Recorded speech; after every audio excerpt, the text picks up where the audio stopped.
ঠাকুর তিনি যেতেন না জগন্নাথ মন্দিরে, অস্পৃশ্য মনে করে সবসময় দৈন্য ভাবে এই স্থানটিতে থাকতেন। মহাপ্রভু তার জন্য প্রসাদ নিয়ে আসতেন। এখন মহাপ্রভু তিনি কি করেছেন, একদিন জগন্নাথের দাঁতন এনে তিনি এই স্থানে কি করেন গেড়ে দিলেন এবং সেই প্রভাবে এখানে বিশাল বৃক্ষের রূপে পরিণত হয়েছিল। সিদ্ধ বকুল নামে বিখ্যাত এই স্থানটিতে আমরা বসেছি। স্বয়ং হরিনামাচার্য হরিদাস ঠাকুরকে এইখানে 3 লক্ষ কৃষ্ণ নাম তিনি করে কৃষ্ণ রসের নামের আস্বাদন করতে মহাপ্রভু তাকে জগতে প্রচারক রূপে নামাচার্য রূপে জগতে বিখ্যাত করেছিলেন। এই নামাচার্য হরিদাস ঠাকুরকে তিনি তার শেষ লীলা এইখানে হয়েছিল। মহাপ্রভুর চরণ দর্শন পক্ষে ধারণ করে মহাপ্রভুর জয় শ্রীকৃষ্ণ চৈতন্য বলতে বলতে যখন শরীর ছাড়লেন, তখন তার শ্রীবিগ্রহ নিয়ে সমুদ্রে স্নান করিয়ে সমাধি দিয়েছিলেন। এই সিদ্ধ বকুল স্থান, সেই স্থানটি অদ্যাবধীয় নামাচার্যের নামের প্রতি যে তার নিষ্ঠা, নাম যে জগতে একমাত্র একটি সত্য বস্তু জগতে রয়েছে, সেই সিদ্ধ বকুলই তার প্রমাণ স্বরূপ এখন আমাদের কাছে আকর্ষণ করছে। তাই নামাচার্যের হরিদাস ঠাকুরের চরণে আসলাম। এখন আমরা গুরুদেবের শ্রীমুখ থেকে কিছু হরিদাস ঠাকুরের মহিমা, মহাপ্রভুর প্রেম রস আস্বাদনের মহিমা কথা শ্রবণ করবো বলে তার চরণে নিবেদন করছি। পাঞ্চাগর কৃপা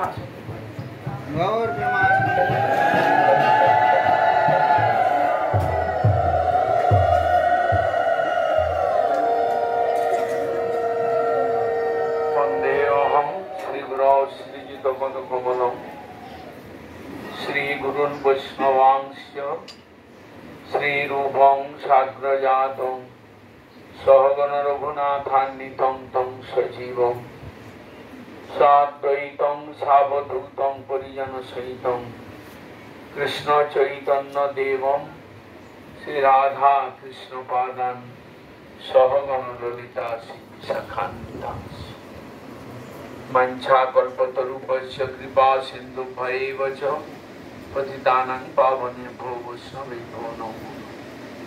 परमाराध्यतम শ্রী গৌরীয় গুরুবর্গের অহেতুকী কৃপা ভিক্ষা করে আমরা আজকে শ্রীক্ষেত্রধাম পরিক্রমণের দ্বিতীয় দিবসে আমরা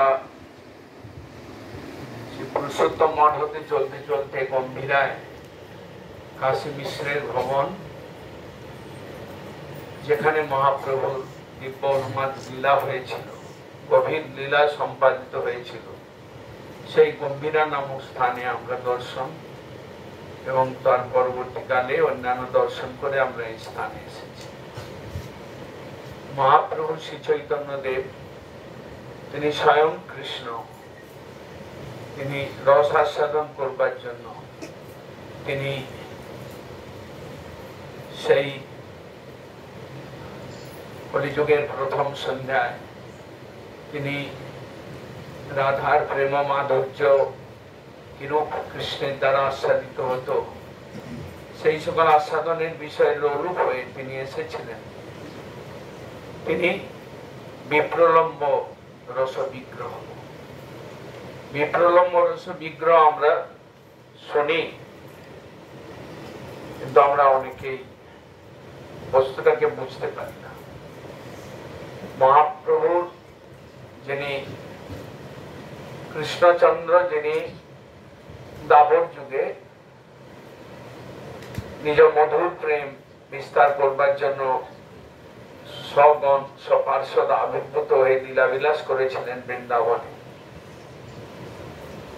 পরবর্তীকালে তার লীলার যে পরিশিষ্ট অংশ, অর্থাৎ তিনি যখন বৃন্দাবন থেকে মথুরায় গেলেন, তখন ব্রজবাসীদের মধ্যে যে বিরহ ভাব, বিশেষ করে গোপীগণের যে ভাব, সেই ভাবটা ছিল অদ্ভুত, ঘনীভূত এবং সেটা বিরহ ভাব জনিত। বিরহ ভাব জনিত রসটাই, প্রেমটাই হচ্ছে বিপ্রলম্ব রস। যখন পারকীয় ভাবে আস্বাদিত হয়। সম্ভোগ এবং বিপ্রলম্ব দুই ভাগ রয়েছে পারকীয় রসে।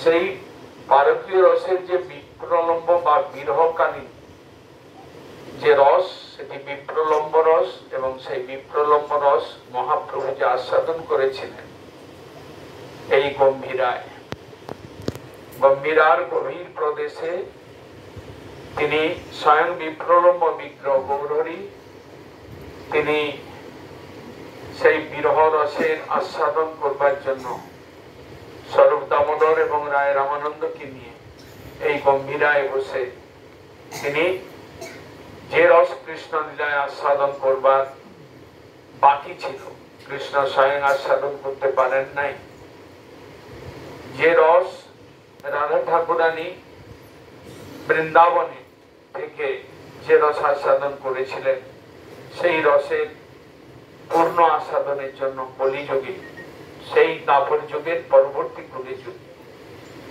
মহাপ্রভু রূপে আবির্ভূত হয়ে কৃষ্ণ স্বয়ং এই বিপ্রলম্ব ক্ষেত্র হচ্ছে শ্রীক্ষেত্র। তাই গৌড়ীয়দের এত প্রিয় মহাপ্রভু যে বিরহ রস আস্বাদন করেছিলেন গম্ভীরায়, শুধু গম্ভীরায় সীমাবদ্ধ ছিল না, তিনি জগন্নাথ মন্দিরের চতুর্দিকে, তিনি চটক পর্বতের দিকে ধাবিত হয়ে তিনি সমুদ্রের দিকে দৌড়ে গিয়ে যে রস আস্বাদন করেছিলেন, সেই রস গম্ভীরা হচ্ছে সেই রসের আলয়, সেই রসের পীঠ, আস্বাদন পীঠ। গম্ভীরা আমরা দর্শন করলাম। কালক্রমে জনসংখ্যা বৃদ্ধি এবং মন্দিরের আয়তন সেই পূর্ববৎ থাকাতে আমরা সেখানে বসে কথা শ্রবণ করা বা আস্বাদন করবার সুযোগ আমরা পেলাম না।